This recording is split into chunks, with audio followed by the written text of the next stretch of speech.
Welcome to the Inner Space Covent Garden talk. Our talk today is balancing yin and yang. Do you find yourself feeling out of balance, overstressed, disconnected from your natural rhythm? If so, perhaps discovering the ancient wisdom of yin and yang and understanding how, number one, everything is connected, even opposites. Secondly, the importance of embracing life's duality, its ups and its downs, activity and rest, love and power, self-care, care for others.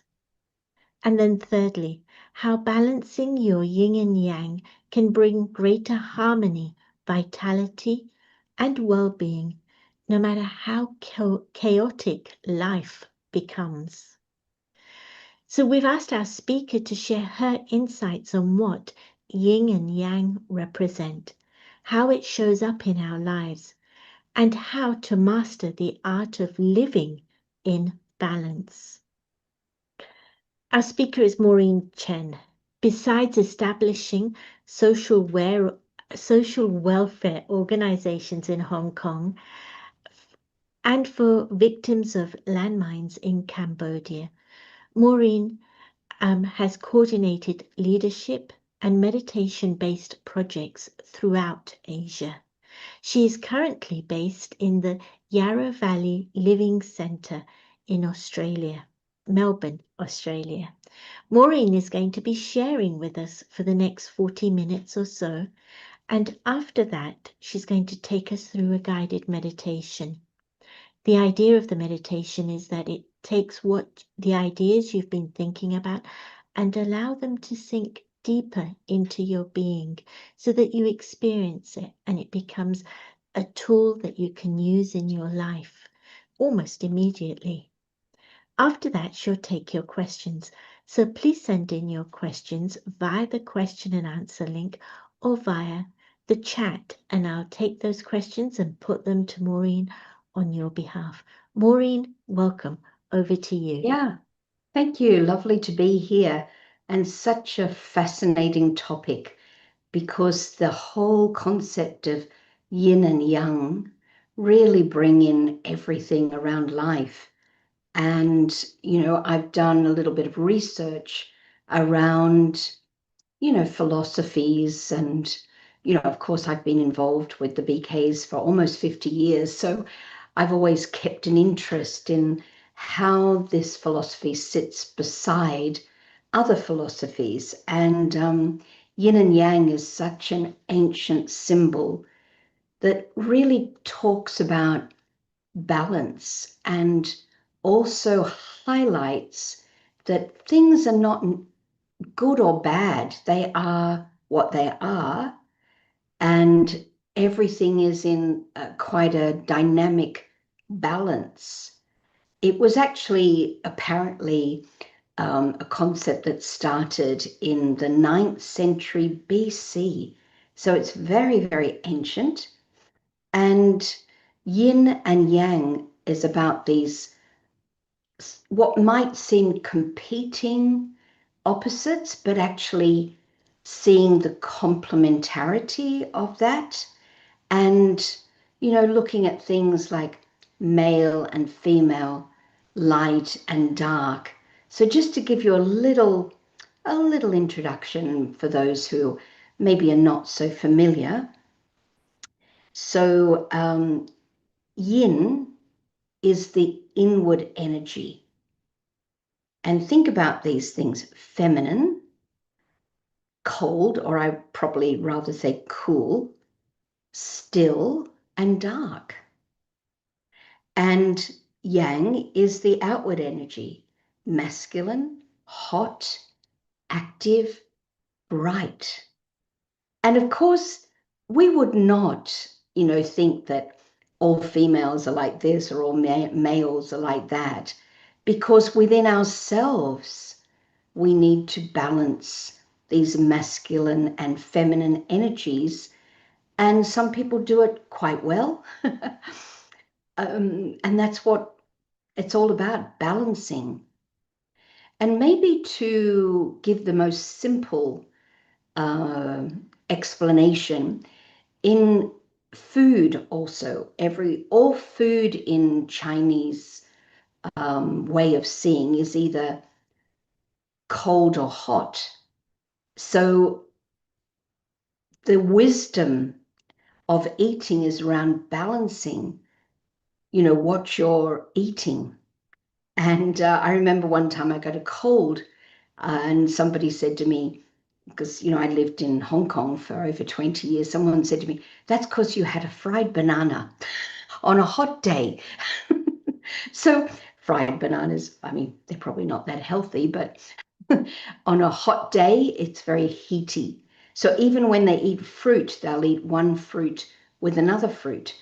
So they need to cool the heat in the other fruit. So these are not, I think that's a good explanation, because there's no judgment around fruit, like, mangoes are heaty, and there's another fruit that you can eat that can be cooling, mangosteen, and things like this. So there's not a bias towards one fruit or another. And in the same way, yin and yang, there needs to be this complementarity, even though they are kind of opposite. So when we're talking about this in terms of the world, we see that life requires balance. In fact, some people on a spiritual path think that perfection is something we have to strive for, we have to climb, we have to go somewhere. Actually, perfection is right here in balance.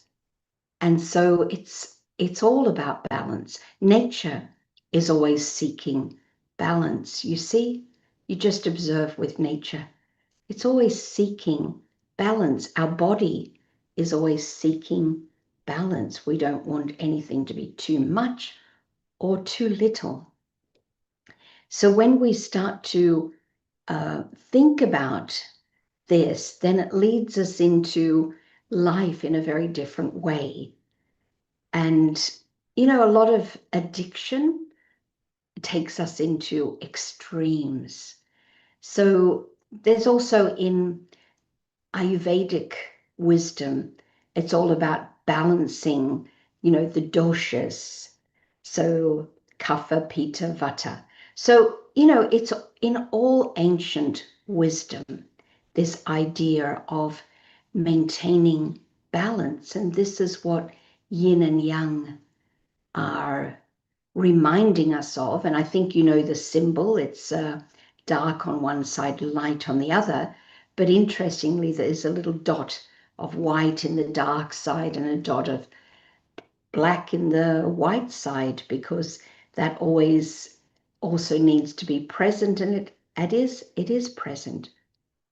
And so just to take up, one or two of these balances, and I think one that we're not often giving enough attention to is this whole area of power. In fact, I did a project called The Future of Power for 4 or 5 years. And people used to react to this word power. They would say, don't call it power.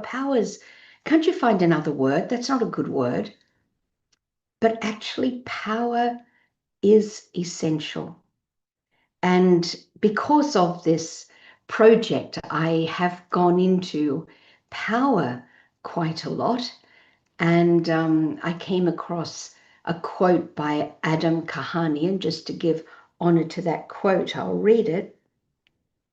Learning to employ both power and love is like walking. When we are focusing on one leg, we must not forget the other. We stumble when one of our legs is stronger than the other. And how to stay balanced? Refuse to choose. Refuse to choose between power and love. Now, think about that. Refuse to choose. Keep the balance. Otherwise, we stumble. So we can see how important power is.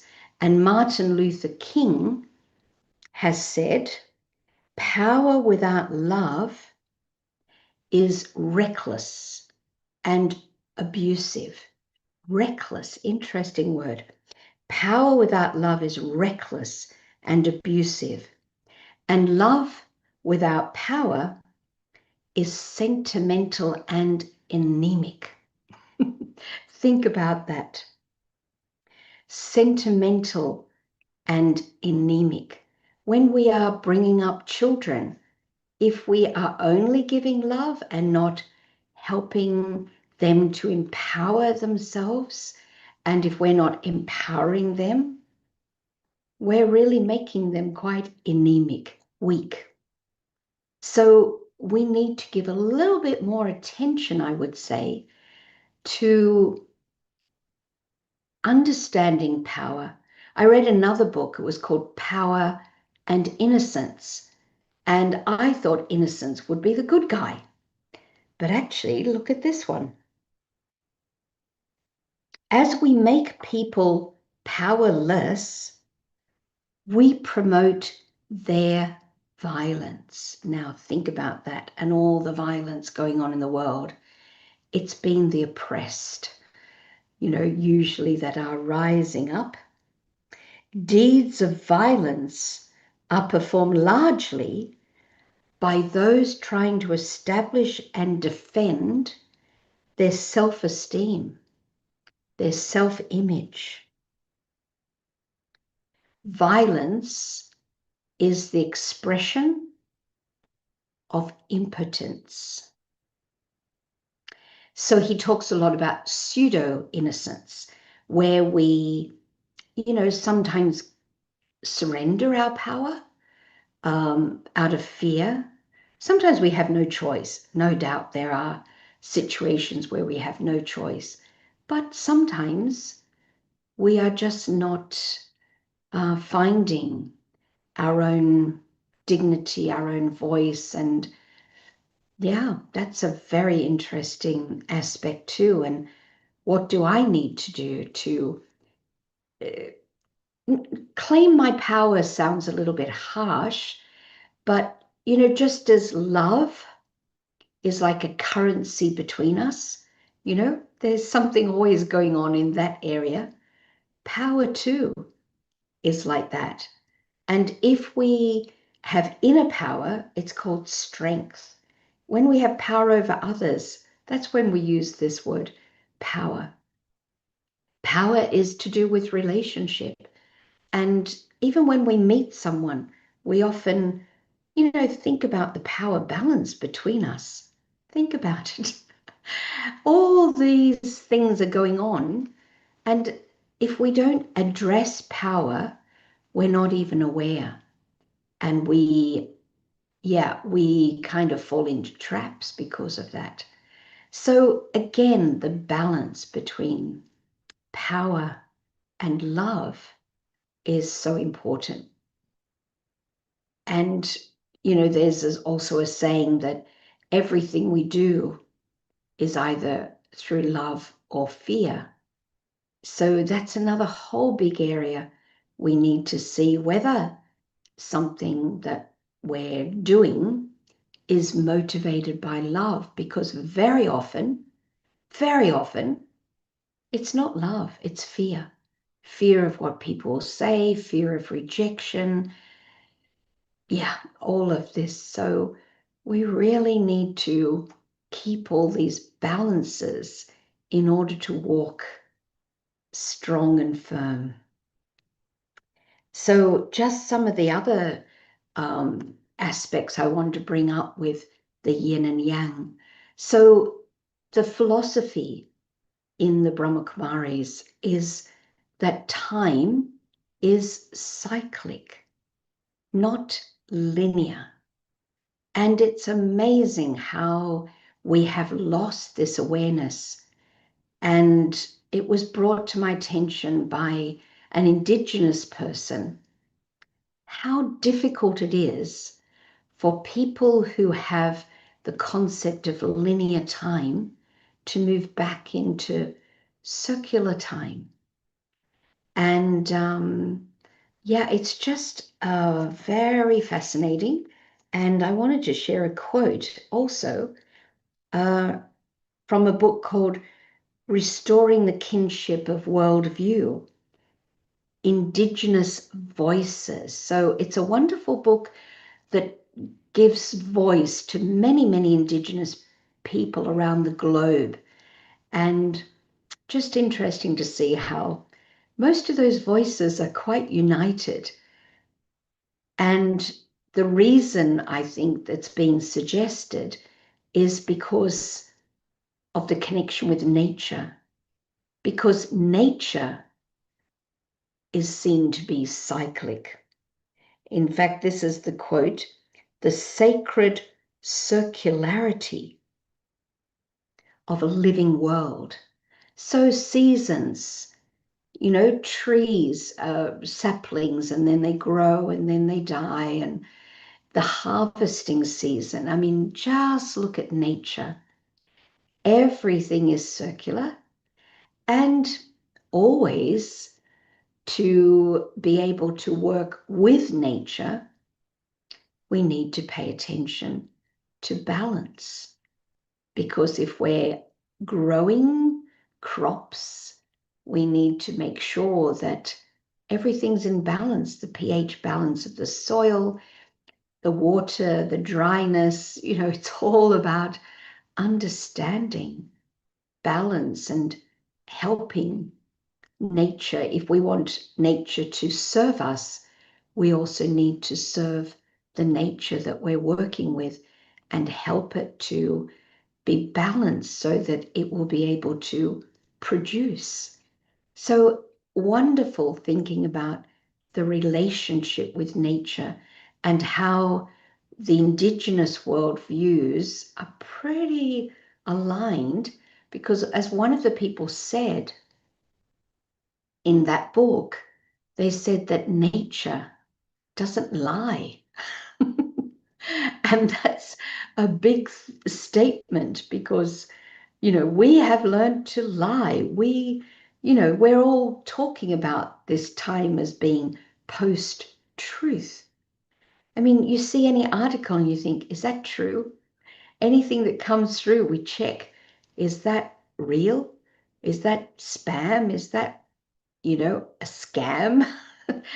But just in our own awareness of ourselves, how much do we know ourselves? And how can we be true if we don't know ourselves?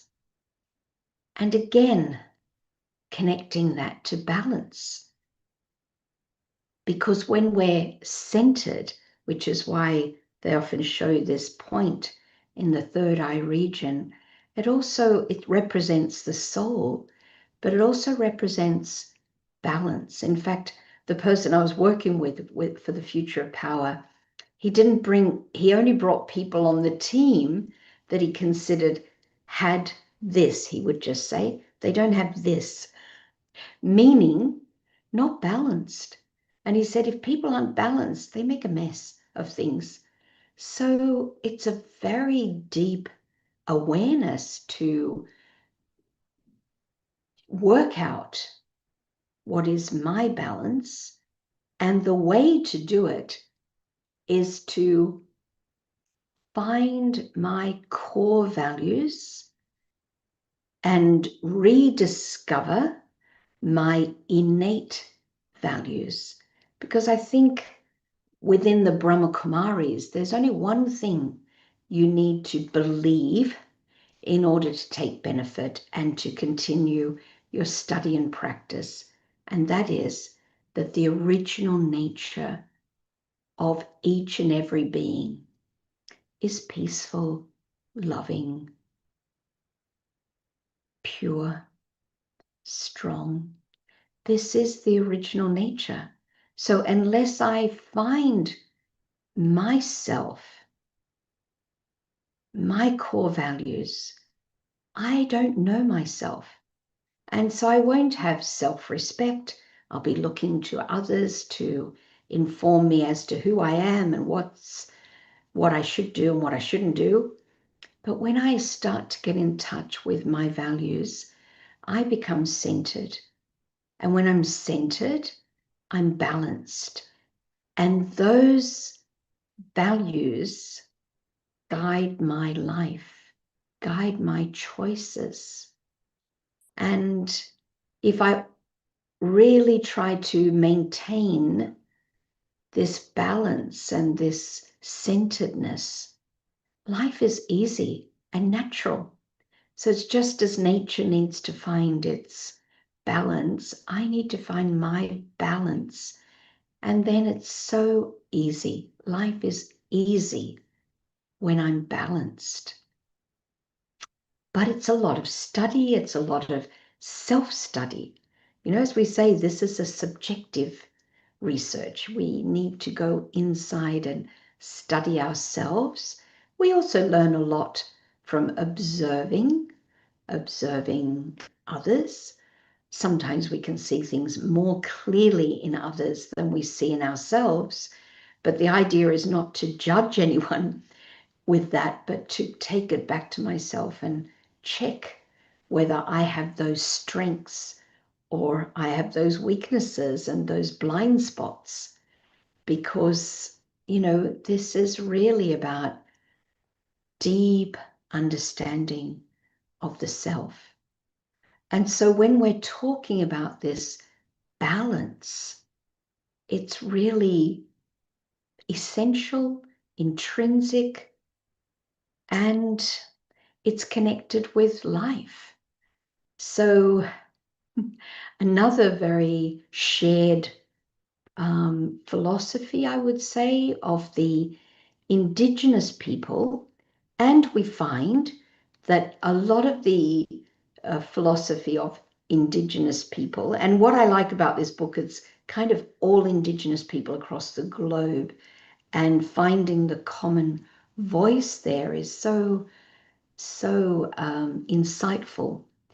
But this whole thing of eternity, because, you know, nature, everything is eternal. And of course, that's a big concept to take in. But, you know, I studied Buddhism for a few years before Raj Yoga. And in Zen, there's something called a koan. And it's a question that has no answer, that just makes the mind go, wow, you know, something like that. It's an experience. And I couldn't quite get it until I heard this word, eternity. And I just felt amazing. I still do. Whenever I think about eternity, my mind expands because you can't really understand it, you know, and they're still struggling with this question. Which comes first, the chicken or the egg? Anyone got an answer to that? Which comes first, the chicken or the egg? So this is very simply a description of what eternity is. There's no beginning and no end. And surprisingly, this was such a dominant viewpoint in the early Greeks, ancient India, ancient Egypt. There was an understanding of eternity. Aristotle not only talks about eternity, but he says if there is, he believes nothing's created, nothing's destroyed, and so there must also be eternal recurrence. So this brings us back to this cycle of time, that we're moving through a cycle. Now we're in, you know, a very dark period, but the light will come and then we'll go around again. So Aristotle, and who are some of our other friends that are probably not so well known? August Blanqui, Hendrik Heine, the Greek philosopher Critolus, all of these people were talking about this eternal recurrence. And some of the quotes are also interesting, like Aristotle, the universe and all existence and energy recurring an infinite number of times. Nietzsche, Friedrich Nietzsche, if space and time are infinite, then it follows logically that our existence must recur an infinite number of times. And so again, this goes back to the worldview of Indigenous people, this cyclic time, this recurrence. And there's often in a lot of ancient cultures, and including Indigenous and Chinese, there's a lot of emphasis on ancestors or elders. And this also plays into this point that we're never alone. We're never alone. There's relatives all around. And we don't really lose anyone. And we are all interconnected. So it takes away loneliness. And so they say, that wasn't a concept for us, you know? And of course, they extend that to nature because the same air, the same earth, the same water is in my body that's in a tree. So, oh, it's just so fascinating and all connected with this idea of balance and the opposing opposites and all the things that we are exploring within this topic of yin and yang. But how it relates personally at this time, I think, or we could explore it to see whether it's something that might resonate if we step back and really took a broader view. And interestingly, I'm staying on this property that was established by the Gawler Foundation, and there was a lady living here when I came, and she asked me about Raj Yoga. She was 91. I have never spoken to anyone in my life with such an open mind. It was so refreshing. I just felt her mind is completely open and she's listening.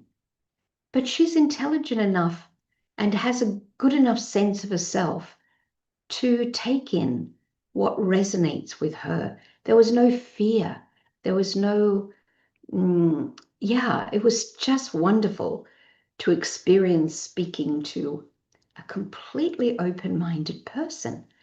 So that made me realize how so often we're not like that, that we're a bit afraid of any different ideas, but really just to, and also if I could just go back a bit and say that what ended that whole philosophy of eternity and eternal recurrence, if you don't mind me saying, but it was challenged by the Catholic Church because it didn't go along with the creator, the belief that God creates this world. And but for me, when I heard this and I connected it with the experience of eternity, I thought, yeah, I can understand how the divine, how God plays a part in this drama cycle to reset things at, I would say, this time. And that's what yoga is about, making that connection. But, having that understanding that time is cyclic. When we see what's going on around us,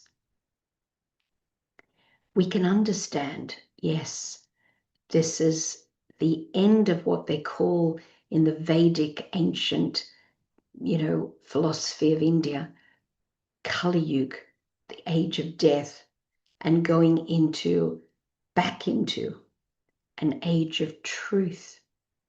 And I think we can't even imagine what an age of truth would look like.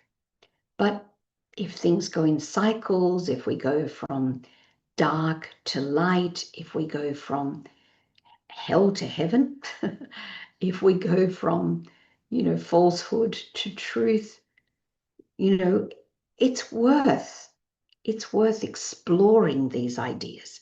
Then choose for yourself whatever. You can keep with whatever you want. But I think at this time, in the present state of the world, we need to be really open to see what's going on and to find a philosophy that will help us to navigate this world. And I, used to be a very emotional person. And I read a saying that said, wisdom is passion and tranquility. I had a lot of passion. I wanted to save the world. I wanted to save the trees, save the whales, anti-uranium, help the poor. I had so much passion. But philosophy has helped me to temper that passion. So wisdom is passion and tranquility. Wisdom is passion and tranquility. Philosophy gives me the tranquility of mind to step back, understand, and navigate. So wisdom is passion and tranquility. So I think we all need to find that philosophy that will help us with the emotional upheaval that what's going on can cause, climate change and all the things that can be quite overwhelming. We need to find the philosophy that will bring us into that balance of passion and tranquility. And that is true wisdom. It will be our own wisdom, but it will work. So I think that is a lot. I'm sorry if it's too much, but as you can see, I love to research and study and understand things, and especially to make connections. So yin and yang really is such a great concept to take up for all the connectivity that we've been speaking about.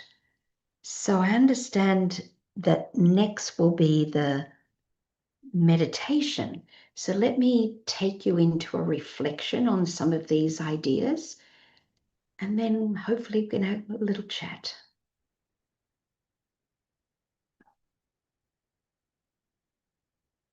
Yin and Yang. Just bring this image to mind of the dark and the light, the circle, balance.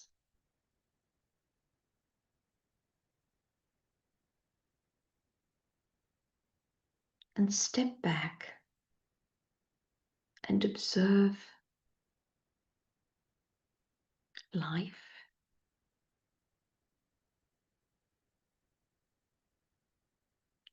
Observe the balance that we see in all things.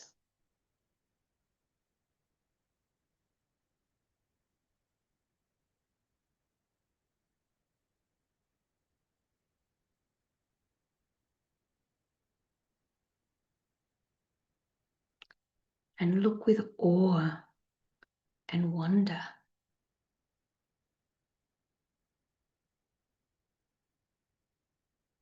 at creation.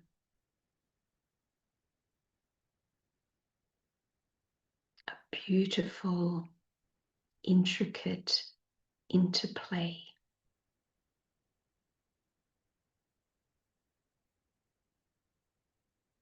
of all that is.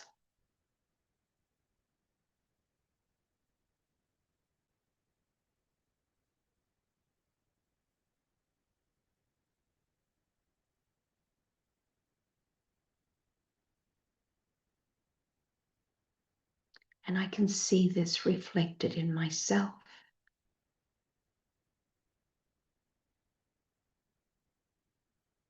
The dark times I have been through have brought me into light. I've been challenged. I've had to look deeper.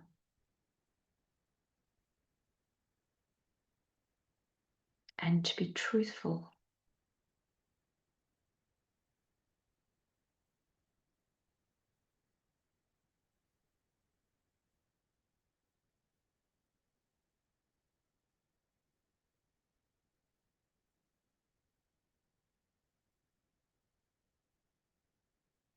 And it said, the deeper the sorrow, the more capacity for love, for joy.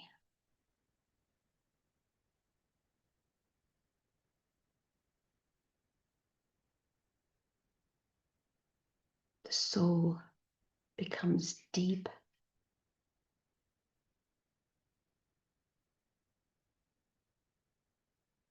The carvings etched in the soul can be filled.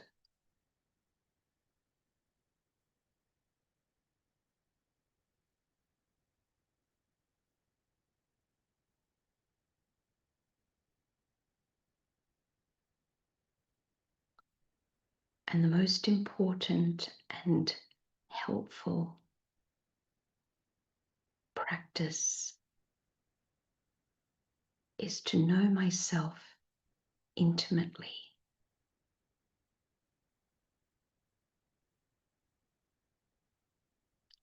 To know my core values.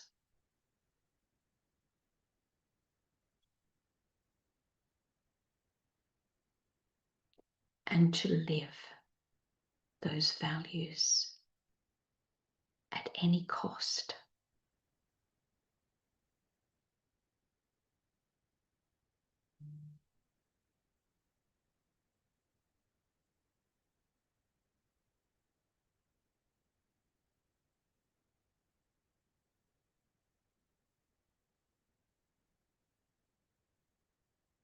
To know my values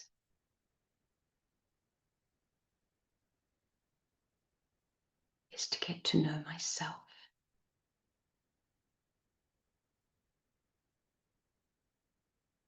To strengthen the core of my being.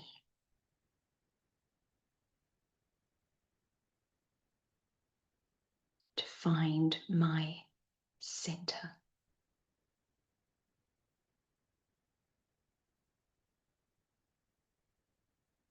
Now just imagine yourself in that third eye region, a being. Just bring all your thought energy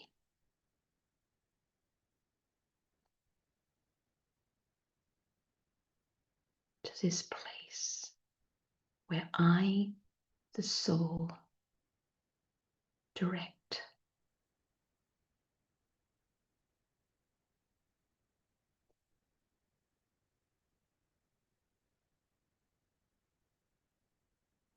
I am the actor, the body, my costume, the world, a stage.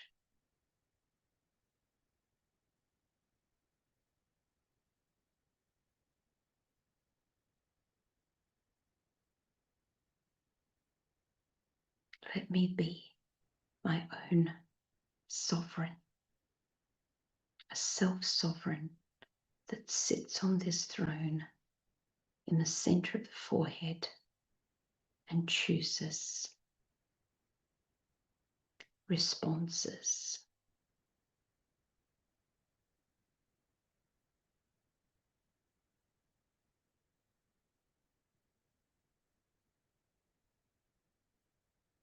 Staying centered and balanced.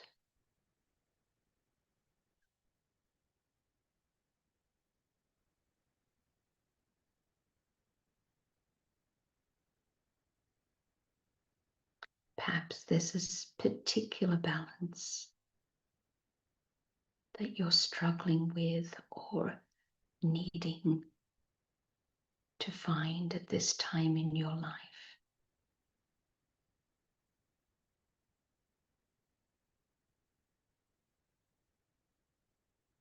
This is where our most important effort lies, in maintaining balance.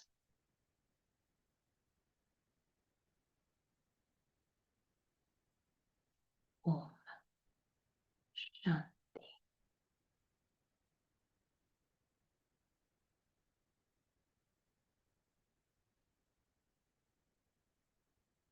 So if you've got a pen and paper, maybe write down that balance or whatever has come up for you that's loud.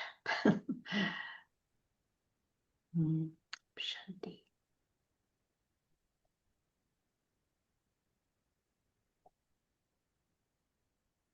That was incredibly useful meditation. It really did take me through a journey, but it actually took me quite deep in and gave me an insight. That was really, really lovely. Thank you so much. And the talk, I have to say, I hadn't a clue what you were going to talk about, but you brought in so many truths, eternal truths, and got us to take a huge idea and make it digestible and something we could play with. So thank you.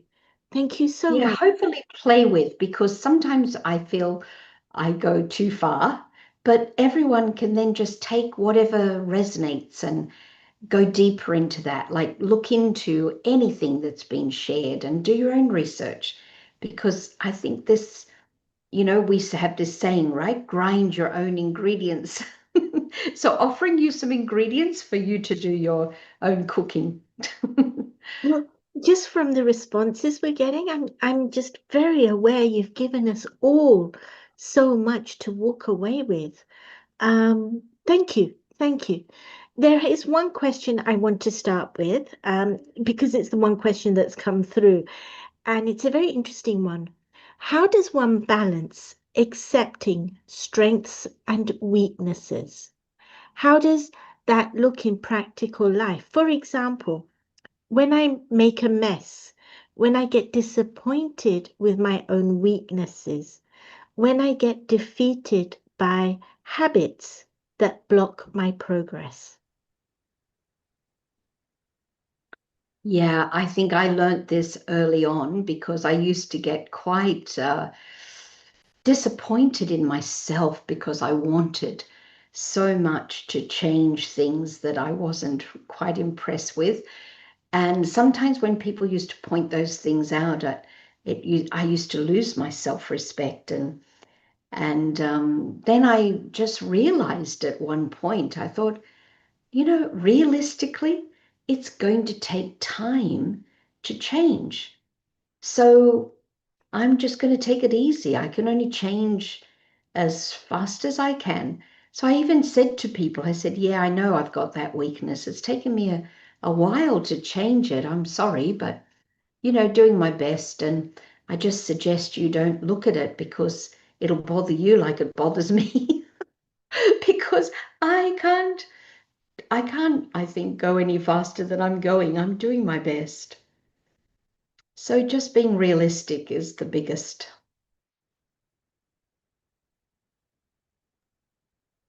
That's actually interesting. It's very compassionate towards yourself without being soppy, I guess is the best way. Um, I got got a feeling that when you use the word realistic, the part of you that was speaking was wisdom, was your truth, rather than the part of me that makes excuses or in a Mm. nice way Mm. doesn't help me. How do you tap into that part of you? Um, Well, keep going, Artie. well, I'm curious, how do you tap into that part of you? So you are bypassing all the normal language or conversations you have with yourself about yourself, which aren't always pleasant. Yeah. I think, truth needs to encompass all. And Daddy Prakash Mani, who was the head of our organization some years ago, she gave me such a deep insight as well in this, because I was saying, really, Daddy, it's so hard to trust anyone. Even your best friends talk about you behind your back. And Daddy said, why don't you look at it like this, that we can trust most people 95%. And I took that away and I thought, yeah, actually, your friends are probably 95% great and sometimes make mistakes. And I went back to Australia and, well, then I was living in Hong Kong. I went back to Hong Kong and someone who was quite close to me, I heard had said something negative. And I just thought, that's okay. That's her 5%. I hope she gives me my 5% because I could do the same thing.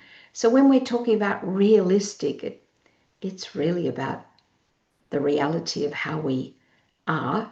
And I'm not 100%. I don't want anyone to trust me 100% because I can't even trust myself 100%. I make mistakes. I forget. Yeah, that's the way it is.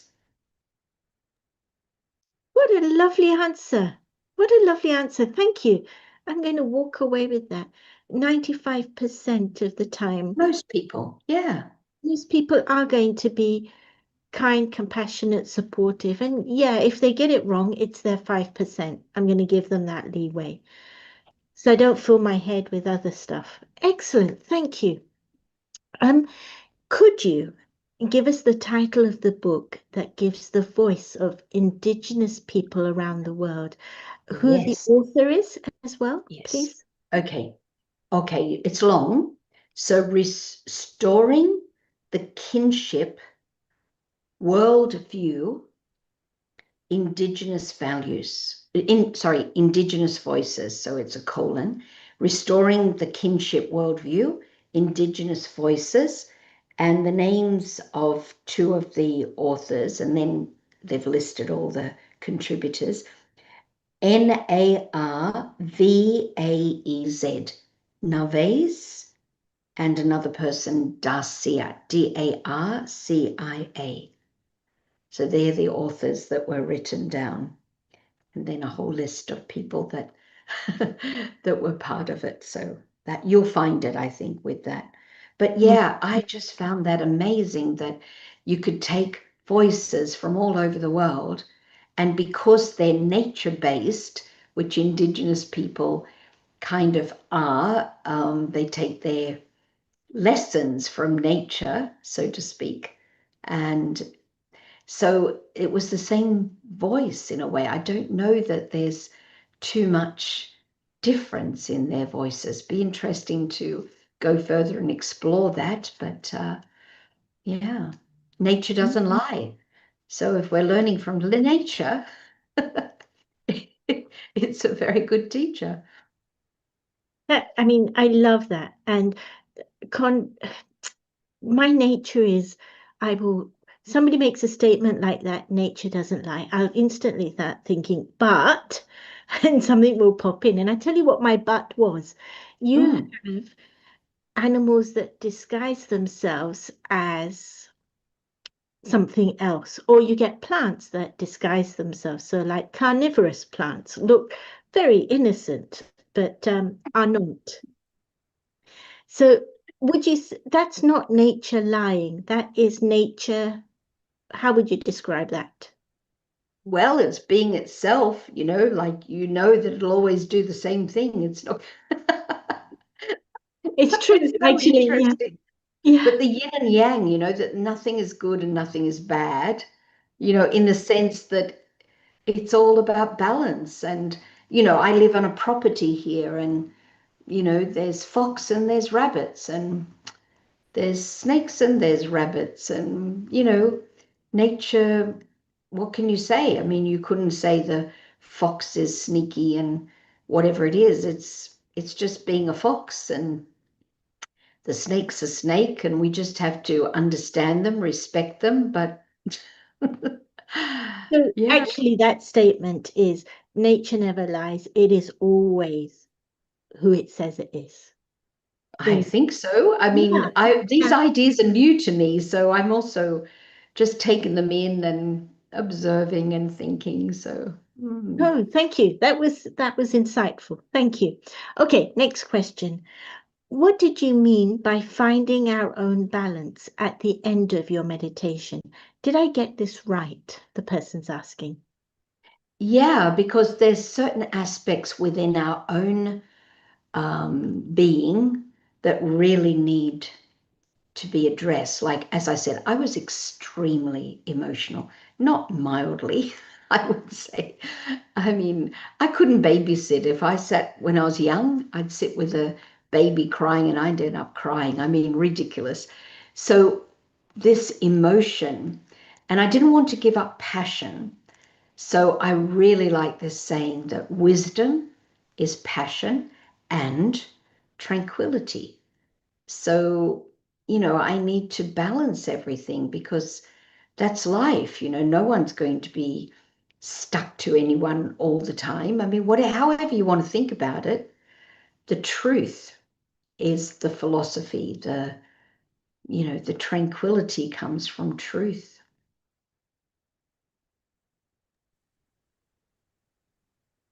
Yeah, that's really beautiful. Thank you.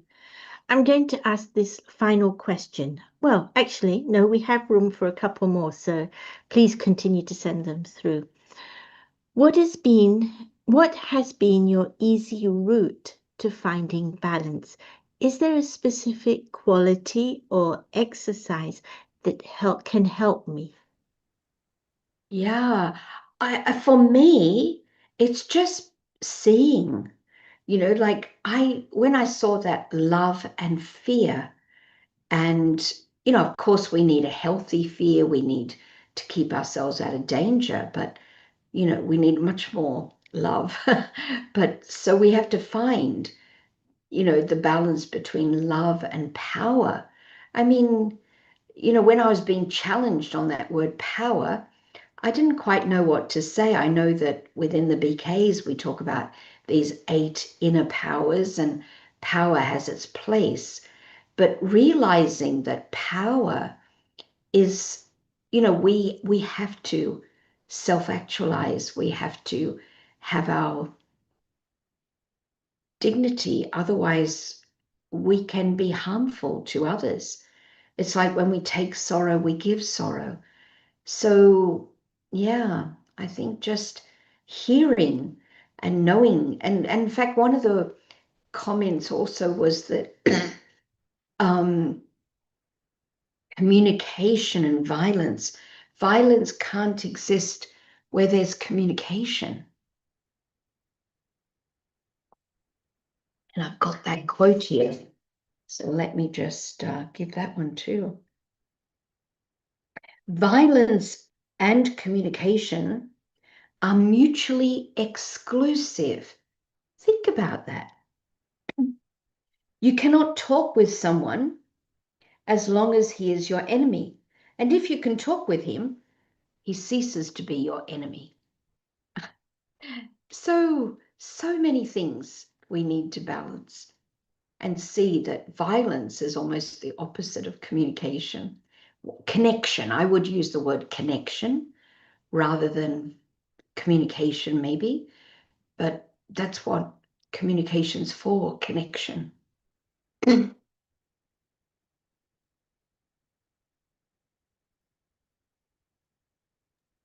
And I'm going to ask you this one final question that has come through.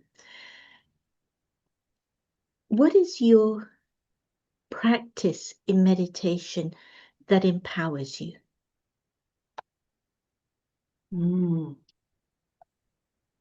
Being bodiless, being aware that I'm not this body. So I think so many experiences can be had when we are unattached to this body.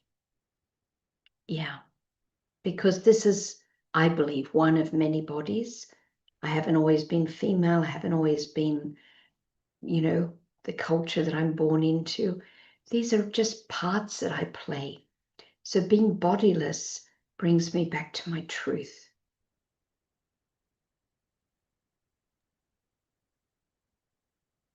For those who are joining us for the first time, what does it mean when you say bodiless? I know it sounds a bit spooky, doesn't it? But really deeply realizing that I am not this body. I'm using this body. So being aware of the soul separate to the body.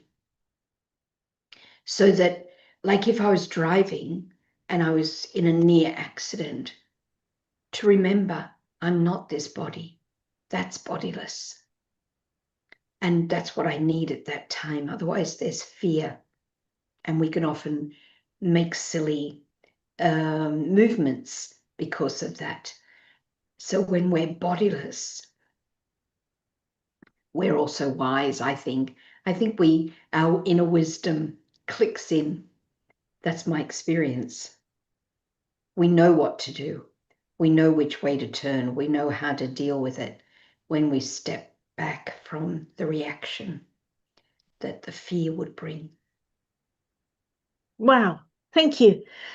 I don't know when I last heard a talk that has left me wanting to explore so many new things and made huge ideas digestible. So thank you very, very much.